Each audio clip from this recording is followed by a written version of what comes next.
困難を乗り越えるために本当に必要なのは根性論ではなく、脳科学に裏付けされた実践的な戦略です。このシリーズでは苦しさを成長のサインと捉えるための方法論を解説しています。全3回のうち今回は第2話として、多忙なビジネスパーソンが困難を突破するための脳科学的戦略を5分で要点だけご理解いただけるよう解説します。今回ご紹介するのはこの3つの実践的フレームワークです。理想を描き、現在に集中し、思考を整理する。この3つが連携することで、いかなる困難も突破可能になります。では、1つ目のフレームワーク、理想を現実にするイメージ術から解説します。これは、強力な未来のビジョンを描くことで、脳そのものを成功に向けてプログラムする技術です。このアプローチの核心は、精神科医の樺沢紫音氏が著書、苦しいが楽しいに変わる本、辛いを科学的になくす7つの方法で提唱する、この言葉に集約されています。重要なのは、現在の苦しみそのものではなく、それを乗り越えた後の自分を鮮明に思い描くことです。このスライドが示すのは脳科学の重要な原則です。脳は鮮明にイメージされたことと現実に起きたことの区別がつきません。実はネガティブな記憶を思い出しただけで免疫細胞の活動性が低下したというデータもあります。つまり脳内で良い状況を強くイメージすれば、脳はそれを現実だと認識し、体や行動もそれに合わせて変化し始めるのです。効果的なイメージ術には3つのステップがあります。第1に、達成後の状況を五感で感じられるほど具体的に描くこと。第2に、その時の達成感や喜びといった感情をありありと感じること。そして第3に、これを毎日繰り返すことです。これにより、望む未来が脳にとっての新たな当然の状態、つまり何も意識しなくても自動的にそう考えるデフォルト設定になるのです。次に2つ目のフレームワーク、今に集中する技術についてです。これは未来への不安に対する極めて強力な対抗策であり、意識を完全に現在この瞬間へとシフトさせる手法です。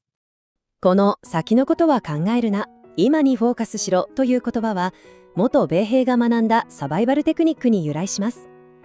これは極限状況を生き抜くための知恵ですが、先の見えない現代のビジネス環境においても全く同じように有効な戦略となります。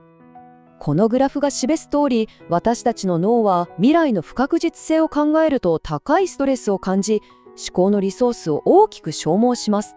つまり、意識を今に向けることで、脳の認知資源、すなわち考えるためのエネルギーを無駄遣いせず、目の前のタスクに全力を注げるようになり、パフォーマンスを最大化できるのです。最後に、3つ目のフレームワーク、思考を整理する言語化について解説します。これは頭の中の混沌とした状態から抜け出し、具体的な行動計画を立てるための技術です。悩みを頭の中だけで抱え込んでいると、様々な選択肢や不安が絡み合い、思考の迷路に迷い込んでしまいます。ではどうすればこの迷路から抜け出せるのでしょうか？ここで有効なのが言語化です。心理カウンセラーの丸井昭夫氏が著書「諦め上手になると悩みは消える」で示すように、言語化とは思考を言葉にして書き出したり、誰かに話したりして外部に出力する行為を指します。つまり漠然とした不安を客観的に分析可能な解決すべきタスクへと変換するプロセスなのです。言語化には明確なメリットがあります。まず、課題の優先順位が明らかになります。次に、具体的な対策を立てやすくなります。そして、頭の中から悩みを外に出すことで、精神的な負担そのものが軽減されます。漠然とした悩みが具体的な行動計画に変わるのです。では、まとめです。これまで解説した3つのフレームワークは相互に関連しています。理想を現実にするイメージ術が目的地を示し、今に集中する技術が一歩一歩進むための方法となり、そして思考を整理する言語化が現在地から目的地までの地図を描き出します。では、これらを踏まえ、今日からすぐに実践できるたった一つのシンプルな行動ステップを提案します。明日からできる最初の一歩はこれです。仕事中や作業中にふと先の不安が頭をよぎったら、意識的に今この習慣の作業に集中すると自分に言い聞かせてください。この小さな習慣が脳のストレスを軽減し、パフォーマンスを高めるための大きな一歩となります。次回の第3話では、今回学んだ手法をいかにして継続させ、メンタルを最強の状態に保つか、その極意について解説します。シリーズを通じて体系的な理解を深めたい方、そしてこのような本要約の解説から短時間で実践的な知恵を身につけたい方は、ぜひチャンネル登録と高評価をお願いします。